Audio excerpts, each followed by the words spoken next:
Good morning class 10th बच्चों। जैसे कि आपको पता है हमारा सिलेबस कंटिन्यूअस है। हमारा फर्स्ट चैप्टर चल रहा है the enchanted pool.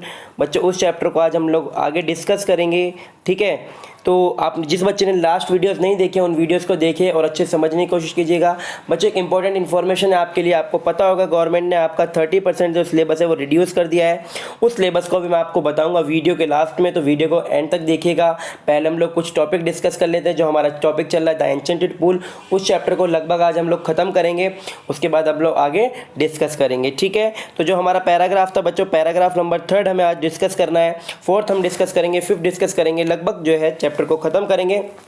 Next videos में के लिए थोड़ा सा ही बचेगा, ठीक है। तो स्टार्ट करते हैं बच्चों। जो हम लोग पढ़ चुके थे द एन्चेंटेड पूल के बारे में थोड़ा सा रिवाइज करा देता हूँ हल्का सा 2 मिनट के लिए। मैं आपको about the author, about the lesson, ये सब चीज़ समझा चुका था। ये जो बच्चों चैप्टर है ये महाभारत से रिलेटेड है। हमारा चैप्टर महाभारत में आपने एक सीन देखा होगा। उसमें क्या होता है, युधिष्ठिर अपने चारों भाइयों को भेजते हैं पानी लेने के लिए। और जब बच्चों पानी लेने जाते हैं तो वो सभी बेहोश हो जाते हैं समुद्र तालाब के किनारे। वो क्या कारण रहता है, वो क्यों बेहोश हो जाते हैं, आज हम लोग डिस्कस करेंगे इस स्टोरी में, ठीक है। समझेंगे उसे अच्छे से। हम लोग जो है 2 पॉइंट डिस्कस कर चुके थे, 3rd पॉइंट आज डिस्कस करेंगे। वीडियो को लास्ट तक देखिएगा। क्लास 10th के बच्चों को बहुत जरूरी है समझना बच्चों। अगर आप लोगों को हिंदी कहानी अच्छे समझ में आ गई तो बच्चों आप एग्जाम में बहुत अच्छी एक्सप्लेनेशन लिख के आएंगे, रेफरेंस लिख के आएंगे, ठीक है। सारी चीज़ें आप बच्चे बहुत अच्छे से शो करके आएंगे, ठीक है। तो स्टार्ट करते हैं, देखते हैं।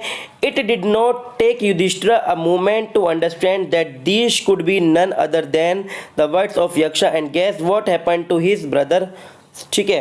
तो बच्चों छोटा छोटा करके मैं आपको बताऊंगा। It did not take Yudhishthira a moment to understand.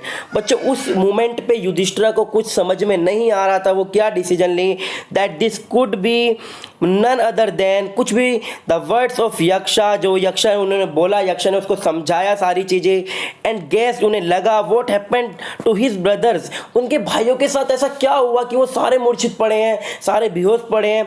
It took him no time to see a possible way bringing them to life, back to life. मतलब उन्हें उस समय बच्चों कोई भी ऐसा वे नहीं दिख रहा था कि वो अपने भाइयों को जीवित कर सके, अपने भाइयों को बचा सके। कोई उन्हें पॉसिबल रास्ता नहीं दिख रहा था।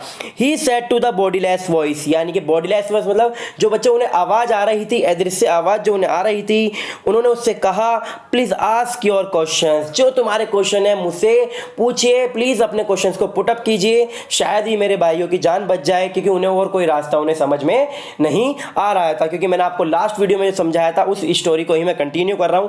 अगर कोई बच्चा नया है तो उस वीडियो को देखिएगा। द एन्चेंटेड पूल पार्ट 2 के नाम से वो वीडियो है। ये आज आपका पार्ट 3 है। इसके बाद आपको ये और 2 वीडियोस आएंगी जिसमें मैं आपको क्वेश्चन आंसर्स, आपके फिल इन द ब्लैंक सारी चीजें कराऊंगा, ठीक है। नेक्स्ट देखिए बच्चों आगे क्या लिखा हुआ है, आपको दिख रहा होगा। The voice put questions rapidly one other another, यानी कि एक के बाद एक क्वेश्चन जो है उन्होंने पूछना शुरू कर दिया बहुत तेजी से। पहला क्वेश्चन है बच्चों उनका क्या है, ये क्वेश्चंस एग्जाम्स के अंदर आते हैं बच्चों, क्वेश्चन आंसर्स के अंदर आते हैं कि पहला क्वेश्चन कौन सा था, दूसरा क्वेश्चन कौन सा था। तो आप याद रखिएगा। What rescues man in danger, जब कोई व्यक्ति खतरे में हो तो उसे कौन बचाता है, तो बच्चों वो बचाता है उसको उसका करेज, यानी कि उसका जो साहस होता है। अगर कोई व्यक्ति खतरे में होता है, मुसीबत में होता है तो उसको उसका साहस बताता है। युधिष्ठिर उसका आंसर करते हैं, ठीक है। सेकंड क्वेश्चन यक्षा पूछते हैं, by the study of which science does man become wise, वो कौन सी स्टडी है जिससे मनुष्य जो है क्या होता है, बुद्धिमान बनता है, कौन सा वो साइंस है। वो कहते हैं, युधिष्ठिर आंसर देते हैं, नोट बाइंग स्टडी एनी शास्त्र डज मैन बिकम वाइज, किसी भी शास्त्र जो हमारे शास्त्र हैं उन शास्त्रों से ही मनुष्य को जो है व्यक्ति को ज्ञान की प्राप्ति होती है। It is by association with the great in wisdom that he gives wisdom, यह ज्ञान से महान के जो है बच्चों उनके से उसके द्वारा ही उनको क्या है ज्ञान की प्राप्ति होती है और जो है उन्हें बुद्धि की प्राप्ति होती है, ठीक है। अगला क्वेश्चन क्या है बच्चों, the यक्षा asked what is swifter than the wind, हवा से तेज क्या है, हवा से तेज क्या चीज चल सकती है। तो बच्चों वो क्या है, हमारा दिमाग, यानी कि कोई भी क्या है हमारा माइंड है जो कि हवा से तेज हमारा चल सकता है। What is swifter than the wind, ठीक है। नेक्स्ट क्वेश्चन क्या पुटअप करते हैं वो, what is more faded than a dried straw, बच्चों जो एक सूखी पुआल होती है, यानी कि आपने देखा होगा जब हम लोग चावल निकाल लेते हैं जो पुआल बचती है पूली वो बिल्कुल सूखी हो जाती है, येलो येलो लो, तो वो जो सूखी पुआल है उससे मुरझाई हुई चीज़ क्या होती है बच्चों? वो आंसर करते बहुत सुंदर। क्या आंसर युधिष्ठिर देते हैं?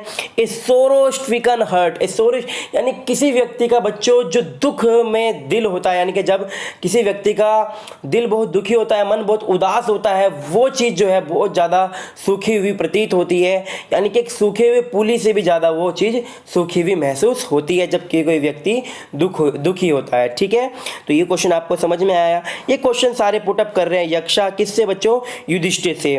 नेक्स्ट पैराग्राफ है बच्चों आपका, वो जो क्वेश्चन पूछते हैं, नेक्स्ट क्वेश्चन पूछते हैं, what be friends a traveller. Traveller मतलब बच्चों एक यात्री। एक यात्री का साथी कौन होता है? वो होता है बच्चों उसका लर्निंग, यानी कि पढ़ाई। जब कोई व्यक्ति चलता है तो उसका जो दिमाग है, जो उसकी पढ़ाई है, वही उसका साथी होती है। Who is the friend of one who stay at home. अगर कोई व्यक्ति घर पे है तो उसका सबसे बड़ा मित्र कौन है बच्चों? वो है उसकी खुद की वाइफ। वाइफ जो होती है व्यक्ति का सबसे बड़ा मित्र होती है। आप घर पे कह लीजिए चाहे बाहर कह लीजिए, लेकिन मेरी तरफ से तो दोनों साइड ही जो है वाइफ ही उसकी परम मित्र होती है। ठीक है, who accompanies a man in death. जब मनुष्य की मृत्यु हो जाती है, अगला क्वेश्चन यक्षा कर रहे हैं कि जब किसी व्यक्ति की मृत्यु हो जाती है तो उस समय पे उस व्यक्ति का जो है उसको कंपनी देने के लिए कौन होता है बच्चों? वो होता है धर्म। उसके साथ कौन जाता है? उसका धर्म। That alone accompanies the soul in solitary journey after death। सब कुछ जो है, जो आत्मा है, आत्मा उसके साथ जाती है, उसका धर्म जो है, और बच्चों सब कुछ ही मनुष्य का छूट जाता है। जो हम लोग इतना लालच करते हैं पैसे को लेके, धन दौलत के लिए, तो कुछ भी साथ में नहीं जाएगा। सिर्फ मनुष्य के कर्म, जो मनुष्य करता है अच्छे कर्म, वो उसके साथ जाते हैं। जो वो बुरे कर्म करता है उसका फल उसको यहीं पे भुगतना पड़ता है। तो बच्चों हम लोगों को हमेशा पॉजिटिव सोच रखनी है, किसी के प्रति कुछ भी चीज़ें गलत नहीं सोचनी है। तो बच्चों क्योंकि सारी चीज़ें हमें यहीं पे छोड़ के जानी है, कुछ साथ में नहीं लेके जाना है। बस अपने मन को पवित्र रखिए, साफ रखिए। ठीक है, नेक्स्ट क्वेश्चन करते हैं बच्चों युधिष्ठिर जो यक्षा पूछते हैं उससे, which is the biggest vessel. सबसे बड़ा पात्र क्या है? बर्तन जो है, वेसल बोलते हैं बच्चों बर्तन, कोई कटोरा टाइप में, कि सबसे बड़ा पात्र क्या है? तो देखो युधिष्ठिर कितना सुंदर जवाब देते हैं बच्चों। देखिएगा आप उनके माइंड को, ऐसे ही नहीं उन्हें धर्म गुरु का मतलब जो है धर्म ज्ञानी कहा गया, इतने बड़े ज्ञानी का जो उन्हें टैग मिला है वो ऐसे नहीं मिला है, वो वाकई में ही बहुत ज्ञानी व्यक्ति थे। ठीक है, तो उनका आंसर देखिए बच्चों कितना प्यारा करते हैं। द अर्थ यानी कि जो पृथ्वी है, which contains all with in it self is the greatest vessel. ये सबसे बड़ा वेसल है, यानी कि सबसे बड़ा बर्तन है जो कि अपने अंदर सब कुछ समाये हुए है। What is happiness. देखिए कितना अच्छा क्वेश्चन किया है यक्षा ने कि खुशी क्या चीज़ है। हम लोग चाहते हैं ना कि हम लोग हमेशा खुश रहें, तो बच्चों खुशी क्या है? देखिए युधिष्ठिर कितना अच्छा जवाब देते हैं। Happiness is a result of good conduct. यानी कि जो खुशी है बच्चों वो है क्या? एक अच्छा आचरण। किसी व्यक्ति का अच्छा आचरण होना वही क्या है? एक सबसे अच्छी खुशी है। यानी कि किसी का आचरण का जो रिजल्ट होता है, हैप्पीनेस जो परिणाम है किसी व्यक्ति के अच्छे आचरण का, वही क्या है? सबसे अच्छी खुशी है। अगला क्वेश्चन क्या है बच्चे पूछते हैं वो, What is that by giving up which man becomes loved by all। ऐसी कौन सी चीज़ है अगर कोई व्यक्ति उसे छोड़ दे तो सभी लोग उसे प्यार करने लग जाएंगे? तो बच्चों वो क्या है? प्राइड, यानी कि अभिमान। अगर कोई व्यक्ति अपना अभिमान छोड़ दे, for if man gives up being proud he will be loved by all। मनुष्य जो है सभी लोग उससे क्या करने लगेंगे बच्चों? लव करने लगेंगे अगर कोई व्यक्ति अपना घमंड, अपना अभिमान छोड़ दे। What is the loss। Next question देखिएगा बच्चों कितना प्यारा पूछा है उन्होंने यक्षा ने। What is the loss which yields Joy and not sorrow. वो कौन सा जो बच्चों नुकसान है, ऐसा कौन सा नुकसान है जिसे इंसान अगर छोड़ दे, मतलब उसका अगर वो हो जाए उसको नुकसान, तो उसको दुख नहीं होता बल्कि खुशी होती है। ऐसा भी कोई नुकसान होता है? देखिए कितना अच्छा क्वेश्चन पूछा है उसने कि ऐसा किसी व्यक्ति का कौन सा वो नुकसान हो जाए तो व्यक्ति को दुख ना हो के खुशी हो। तो देखिए कितना अच्छा आंसर देते हैं बच्चों, एंगर यानी कि क्रोध। अगर किसी व्यक्ति का क्रोध छूट जाए यानी कि उसका लॉस हो जाए तो बच्चों उस व्यक्ति को खुशी होती है, ना कि दुख होता है। If we give up being angry, अगर हम अपना गुस्सा छोड़ दें, we will no longer be subject to sorrow. हमारे मन में जो दुख है वो सारा खत्म हो जाएगा। ठीक है बच्चों, कहते हैं ना जब हम लोगों को भी गुस्सा आए तो जल्दी से ठंडा पानी पी लो और आपका सारा गुस्सा खत्म हो जाएगा। ठीक है, नेक्स्ट पैराग्राफ को डिस्कस करते हैं बच्चों। चैप्टर आपको समझ में आ रहा होगा, मुझे जैसा लगता है। अगर आपको कोई वर्ड समझ में नहीं आ रहा है तो बच्चों वीडियो को दोबारा देखिए, एक एक वर्ड को समझने की कोशिश कीजिए, और अगर तब भी नहीं क्लियर हो रहा है आप मुझे कमेंट करिए, मैं उस चीज़ को आपको समझाने की कोशिश करूँगा। ठीक है, अगला क्वेश्चन क्या है यक्षा करते हैं, व्हाट इज़ दैट, क्या है, by giving up which man become rich, ऐसी कौन सी चीज़ है जिसे मनुष्य अगर छोड़ दे तो वो अमीर बन जाए। बच्चों देखिए, कुछ चीज़ को त्यागने से भी मनुष्य अमीर बन सकता है, ऐसा भी कोई क्वेश्चन हो सकता है क्या। देखिए युधिष्ठिर कितना अच्छा जवाब देते हैं उसका, बच्चों क्या है, डिज़ायर। अगर बच्चों हम अपनी इच्छाओं को छोड़ दें, जो हमारी इच्छाएं हैं, ये अमीर होना, ये होना, वो होना, अगर अपनी इच्छाओं को इनको छोड़ दें तो हम लोग क्या है बच्चों, बहुत अमीर हैं। ठीक है, if man gives up being greedy, यदि मनुष्य अपना लालचपन छोड़ दे, he will become very wealthy, तो वो बहुत ज़्यादा अमीर अपने आप को महसूस करेगा। What makes one a real ब्राह्मण, देखिए आप देखिए आज के टाइम पे हमारे जो समाज है, समाज में बहुत ज़्यादा जातिवाद चल रहा है, ये SC, ये OBC, ST, ये हिंदू, ये मुस्लिम, ये सब चीज़ें चल रही हैं। आपने इस चीज़ को शो भी करा होगा, देखा भी होगा। देखिए कितना अच्छा क्वेश्चन पूछते हैं Yaksha, what makes one a real brahmin, असली ब्राह्मण कौन है, ये क्वेश्चन पूछा है उन्होंने। इज इट बर्थ, क्या वो जन्म से ब्राह्मण है, गुड कंडक्ट, उसके अच्छा आचरण जो है वो उसको ब्राह्मण बनाता है, या फिर उसकी पढ़ाई उसको ब्राह्मण बनाती है। ठीक है, आंसर डिसिसिवली। बच्चों देखिए कितना सुंदर आंसर देते हैं जो है युधिष्ठिर। देखिए उनका ध्यान से सुनिएगा बच्चों, इसे आपकी नॉलेज के लिए। Birth and learning do not make a one a brahmin, कोई भी व्यक्ति जन्म से और पढ़ाई से ब्राह्मण नहीं बनता। गुड कंडक्ट अलोन डज, सिर्फ उसका अच्छा आचरण उसको ब्राह्मण होने की देता है। ठीक है, how ever learn a person may be, he will not be a brahman without giving up bad habits, even though he may be learned in the four Vedas, a man of bad conduct for all। देखिए कितनी अच्छी बात कही है बच्चों इन्होंने, कि जब तक कोई व्यक्ति अपनी बुरी आदतों को ना छोड़ दे, जो उनके अंदर बुरे आचरण है उनको ना छोड़ दे, उनको ना त्याग दे, तब तक कोई व्यक्ति जो है क्या ब्राह्मण नहीं कहला सकता है, चाहे उसने बच्चों चारों वेदों का ज्ञान क्यों ना प्राप्त किया हो। जो हमारे चार वेद हैं, ऋग्वेद, यजुर्वेद, सामवेद, अथर्ववेद, चाहे उसने इन चारों का ज्ञान ले रखा हो, लेकिन उसका जो आचरण है वो बहुत बुरा हो, तो हम उस व्यक्ति को ब्राह्मण नहीं कहेंगे। ठीक है, a man of bad conduct fall over lower classes, यानी कि जो बुरी आदतें उसके अंदर हैं, अगर वो उनको नहीं त्यागेगा तो हम उसे ब्राह्मण नहीं कहेंगे। यानी कि बच्चों आप समझ रहे हैं, एक ब्राह्मण का टैग किसे दिया गया है। ब्राह्मण वो होते हैं जिनके अंदर कोई बुरा आचरण होता ही नहीं है, जिनके मन में कोई लालच नहीं होता किसी चीज़ का, उसे हम ब्राह्मण कह सकते हैं। ठीक है बच्चों, अगला क्वेश्चन देखिए, what is the greatest wonder in the world, what is the greatest wonder. देखिए बच्चों आप इस क्वेश्चन को पढ़ के शॉक्ड हो जाएंगे।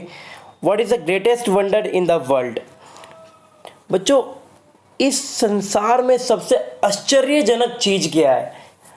इस क्वेश्चन करते हैं यक्षा कि इस संसार में सबसे आश्चर्य आपको क्या लगता है, वो ऐसी कौन सी चीज़ है जो सबसे आश्चर्यजनक है। ठीक है, देखिए कितना सुंदर जवाब देते हैं युधिष्ठिर। एवरी डे, प्रत्येक दिन, many creatures depart to Yama kingdom, यानी कि सभी लोग देखते हैं कि जो है सभी लोगों की मृत्यु होती है डेली, सभी लोग यमराज के जो है ऐसा बोलते हैं कि यमराज के पास जाते हैं, यमराज आता है और उन्हें ले जाता है अपने राज्य में। एंड येट दोज, और फिर भी who remain want to live forever, कुछ लोग ऐसे हैं जो कि हमेशा जीवित रहना चाहते हैं। This is truly the greatest wonder. बच्चों ये ही सबसे आश्चर्यजनक चीज़ है। इतना सुंदर जवाब देते हैं या आपके युधिष्ठिर जो हैं कि मनुष्य को पता है कि उसकी मृत्यु होनी है, लेकिन फिर भी वो क्या चाहता है कि उसकी मृत्यु ना हो, वो फिर भी हमेशा के लिए जीवित रहना चाहता है। ठीक है बच्चों, चैप्टर आपको समझ में आगे हम लोग डिस्कस करते हैं अपना सिलेबस। बच्चों तो आप स्क्रीन पे देख पा रहे होंगे सारे चैप्टर्स को। ये मैं आपको आप सोच रहे होंगे कि सर ये दोबारा क्यों बता रहे हैं। बच्चों एक्चुअली कुछ ऐसा हुआ कि कुछ हमारे चैप्टर चेंज हो गए, तो उन चैप्टर को हम लोग डिस्कस कर लेते हैं कि वो कौन से चैप्टर हैं जो हमारे सिलेबस में नहीं आएंगे। ठीक है, तो बच्चों देखिए मैं जल्दी से आपको बता देता हूँ फटाफट, वीडियो लंबी हो गई है, आप लोग पूरी वीडियो को देखा आपने, बहुत अच्छा है, आपको सारी चीज़ समझ में आई होंगी। तो देखिए बच्चों आपके कौन कौन से सिलेबस में आपके कंटिन्यूस रहेंगे। आपका फर्स्ट चैप्टर, सेकंड चैप्टर और थर्ड चैप्टर और फोर्थ चैप्टर ये आपका सिलेबस में कंटिन्यू रहेगा। टॉर्च बीएड्स आपके सिलेबस में नहीं आएगा। अवर इंडियन म्यूजिक ये भी आपका नहीं आएगा। जो गवर्नमेंट ने 30% सिलेबस रिड्यूस किया है उसमें से आपके चैप्टर्स काट दिए गए हैं, 2 चैप्टर्स। ठीक है, प्रोज में बच्चों आगे डिस्कस करते हैं। पोएट्री में आपका कौन सा चैप्टर नहीं आएगा बच्चों, पोएट्री और सप्लीमेंट सप्लीमेंट्री में, ठीक है।